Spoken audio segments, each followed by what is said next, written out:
Thank you for visiting our virtual presentation on academic preparation. My name is Shay Stamp, and I'm an outreach representative with the Iowa College Access Network. Typically, when we give college planning presentations in the high schools, we'll hand out junior and senior countdown to college calendars and also a college planning guide. The countdown to college calendar provides a month-by-month breakdown of things that students can do to prepare themselves for the next step of college. The college planning guide will have many of the things that we'll talk about in today's presentation, and if you'd like to get a copy of either one of these things, they're available for download on our website, or you can get one by coming to our office in Cedar Rapids or West Des Moines.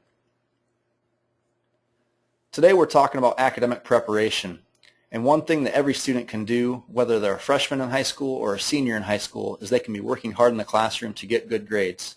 It's important to work hard in the classroom because your GPA can determine your impact your admission or have an opportunity for scholarships and grants to help pay for college. In our example, we've shown three different students here with three very different cumulative GPAs. The third student with a 3.75 cumulative GPA has worked hard all 4 years of high school and is probably going to be able to get into the college of their choice and also have some very nice scholarship opportunities. The first two students, if school were looking for a student with a 3.0 cumulative GPA or higher, they both might be borderline students to be considered for admission. So we've shown an example of a breakdown of their freshman year through their senior years. The first student has a 2.5 the first 2 years.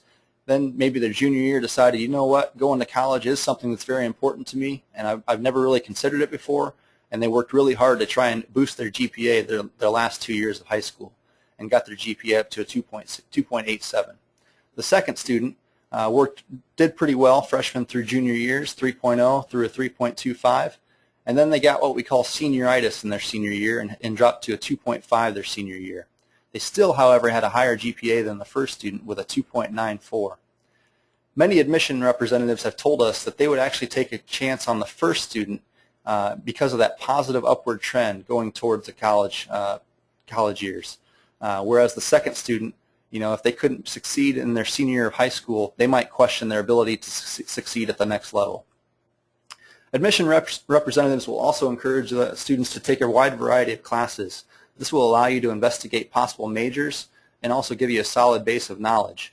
They're going to also encourage that you take some challenging courses. If you have an opportunity to take some classes to earn some college credit, that's only going to allow for flexibility with creating a class schedule in college, and maybe even an opportunity to graduate a semester or even a full year ahead of schedule and save yourself some money. These are recommended core courses that most four-year institutions are going to ask that you take in high school for preparation for their schools. They're going to ask that you take 4 years of English, 3 to 4 years of math, science, and social studies, 2 to 4 years of a foreign language, and 1 to 3 years of elective classes. We always recommend that you take more as opposed to less if you aren't sure exactly what you want to do. You don't want to eliminate possibilities for you in the future. A good example of this is maybe the foreign language component, as a lot of students maybe don't like taking foreign language in high school. Our three state schools provide a good example of why it's important to take more as opposed to less. For example, at the University of Northern Iowa, there is no foreign language requirement for admission to get into UNI. At Iowa State University, it might depend which college you're applying to within the university. And at the University of Iowa, they're going to require that you have 2 years minimum of a foreign language for admission to their school. These are just a good example of why it's important to always prepare to take more as opposed to less of any subject matter if you aren't sure exactly how much you really need to take in high school. Another key component of admission for college will be standardized tests. These might be the ACT or the SAT exams. The SAT might be your more elite schools, maybe on the East or West Coast, but here in the Midwest and in Iowa, most schools, for the most part, will require or recommend that you take the ACT. Here in Iowa, the average ACT score for students in 2010 was a 22.2, and that's a cumulative average of 4 different components: math, science, English, and reading scores. There is also an optional written portion of the test, and if you aren't sure exactly whether or not you should take that written portion or not, it'd be a good idea to check with the college or colleges that you're interested in to see what they recommend as far as whether or not you should take that or not. Many community colleges might not require you to take a standardized test such as the ACT or SAT. They might rather have you take an asset test or a compass test, for example. We always recommend that it's still a good idea to take the ACT if for no other reason. It might provide you with many scholarship opportunities for scholarships that might require you to have an ACT score to be eligible for their scholarship. If you need help with test preparation, you can find a bunch of links to those test prep websites on our website, which is icansucceed.org. These are all free test prep materials that you can download from these different websites. And we always encourage to check as many free resources as possible before you're going to get into paying for any type of test prep materials. You can also check with your high school counselor for additional test prep information. The Iowa Board of Regents Admission Index, or the RAI, is what the 3 state schools here in the state of Iowa will use for determining admission. They use 4 different factors when determining what your RAI score is. Those 4 factors are high school class rank, your high school grade point average, your ACT or your SAT composite, and the number of core subject area courses that you've completed. Here's the formula that they will use, and you can use this formula to determine what your RAI score might look like. There's a website there that you can use to try and determine what your RAI score looks like. And the magic number that you're looking for admission to one of our 3 state schools is a 245. If you can score 245 or higher, provided you've met the core course requirements for the schools that they're looking for, you're pretty much going to be accepted for admission to one of the 3 state schools. Don't worry if your number is actually lower than a 245, especially if you have a little bit of time to try and increase your score.